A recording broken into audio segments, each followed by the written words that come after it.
So the next speakers are Omar and Jonathan, two graduate students in our lab.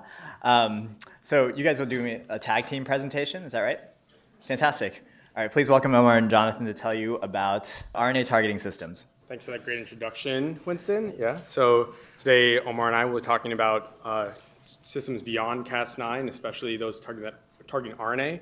And I'd also like to note that today is Omar's birthday, so if you see him later, you should wish him a happy birthday.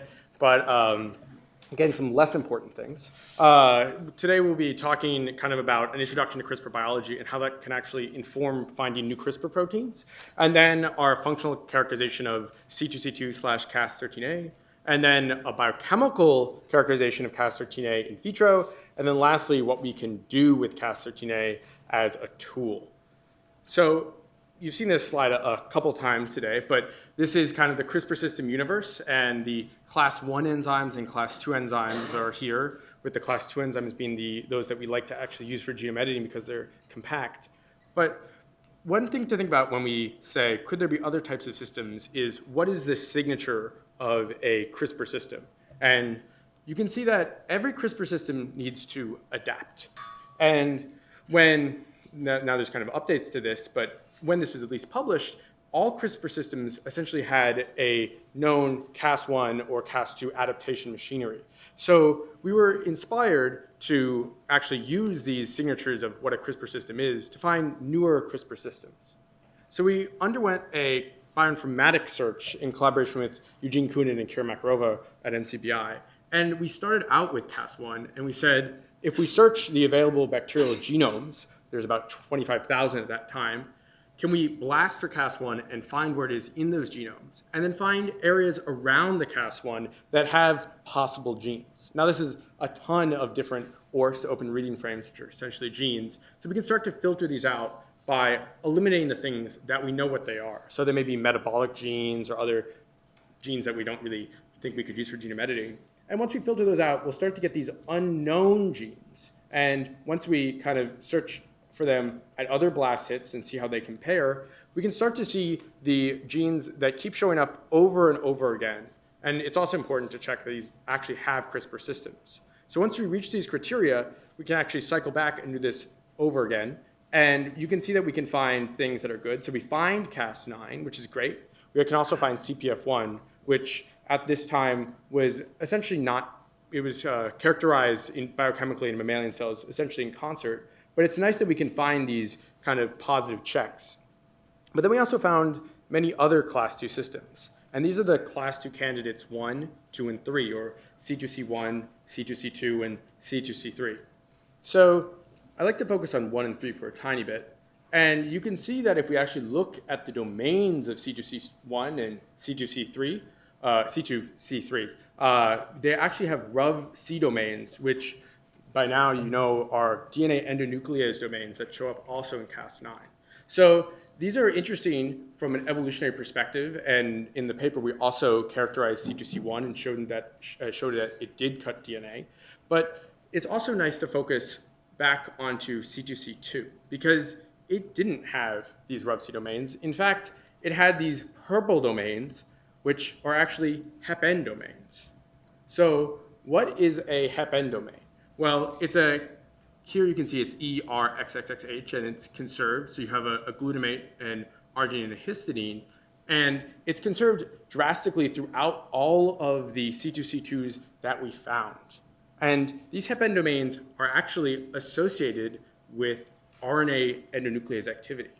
And the HEPN superfamily actually shows up both in eukaryotic organisms as well as prokaryotic organisms. It stands for higher eukaryotic and prokaryotic nucleotide binding.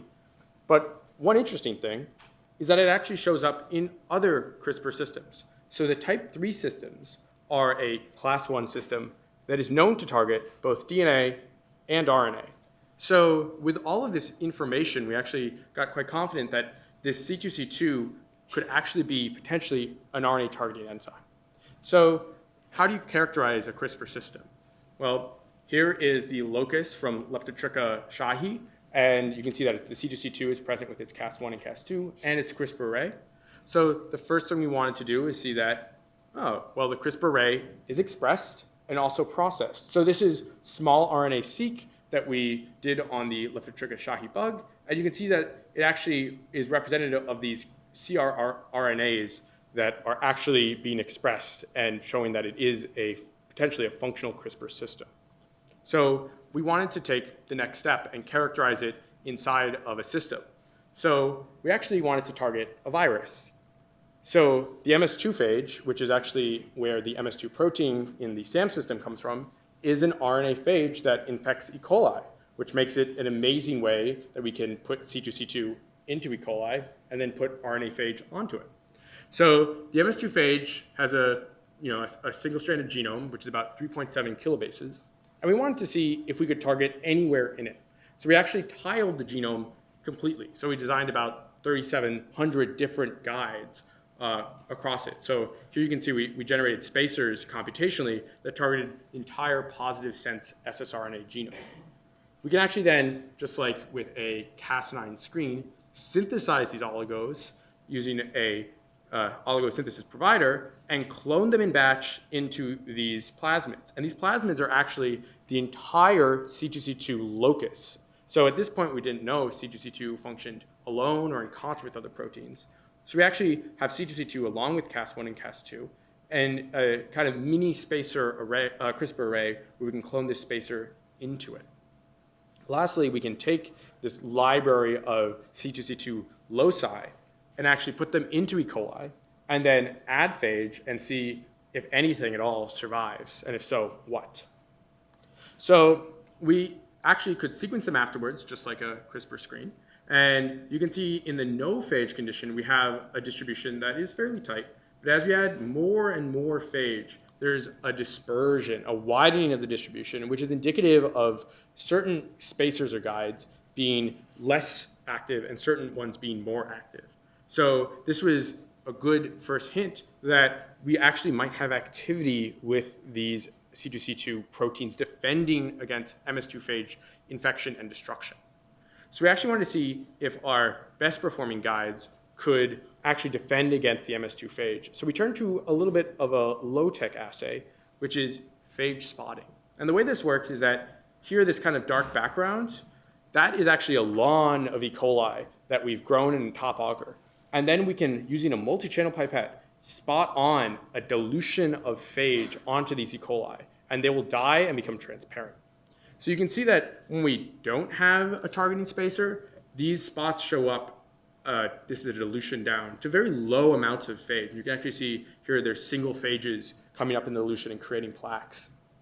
But when we have one of our top hits in the screen, Protospacer 37, you can actually see that we actually get much, much less death, and the E. coli are able to survive at much higher levels of phage. And if we quantify this, you can see that the full resistance that we get for our top hits is up to 10,000-fold. So this is a great confirmation that inside of E. coli, we could actually get the C2C2 protein to work and protect against a RNA phage. One other thing that the in vivo screen showed us is that there was a sequence motif that was actually next to the protospacer that could determine whether a guide was active or inactive. And we called it, because it's only a single base, the protospacer flanking site, or PFS. But you can think of it quite similar to a PAM in the sense that you can see C, U's, and A's are allowed, but if there's a G, it actually makes the targeting much less efficient. So buoyed by this in vivo, in bacteria characterization, we wanted to pursue an in vitro thorough characterization of how C2C2 really worked. And Omar will talk about that next. Thanks.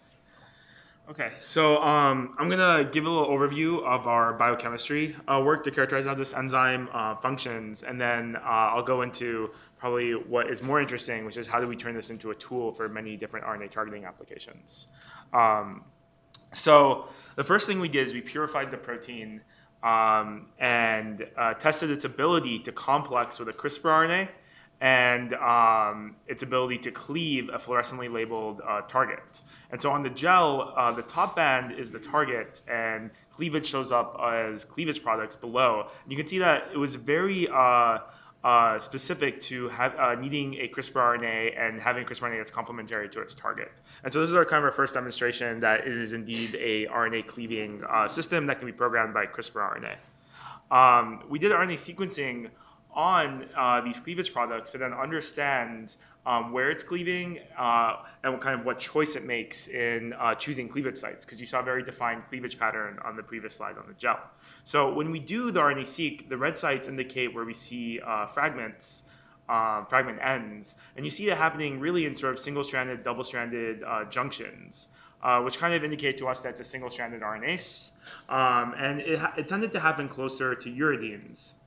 And to test the hypothesis that it might actually not just be a programmed RNase, but that it would have a preference for specific identities of nucleotides, we did an experiment where we took each of the sites that we identified by RNA-seq, where the uridines are, and converted those uridines to a different nucleotide, specifically an adenine.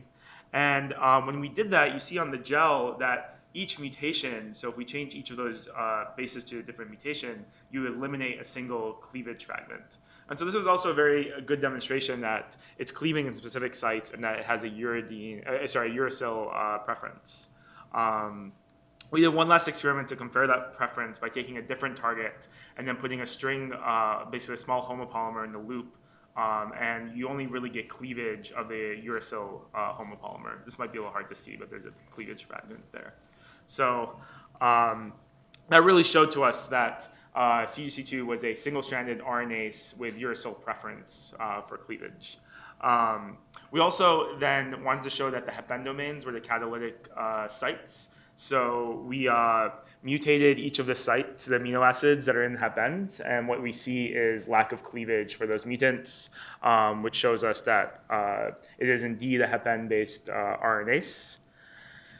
And we did this also in bacteria using the MS2 assay that Jonathan talked about, where we get lack of MS2 resistance for these mutants as well. So one last thing we wanted to show is that the inactivated C2C2 could still bind RNA, because a lot of mammalian applications for targeting RNA would benefit from a programmable binding tool for RNA. And so we did a gel shift assay where we can actually see, so what you see on the gel is a fluorescent RNA target. And when it's bound by protein, it doesn't migrate as well through the gel, so you actually see it shift up on the gel. And so this is a complementary target on the left and a non-complementary target on the right. And you can see that it binds to its complementary target with a low KD.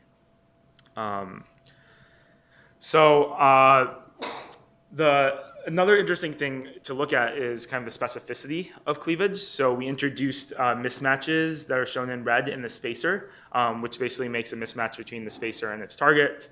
And what we found for single mismatches is that you see some reduction of basic activity or resistance to MS2. But if you introduce double mismatches, we see strong drop in activity, indicating that C2C2 is very specific to double mismatches or greater.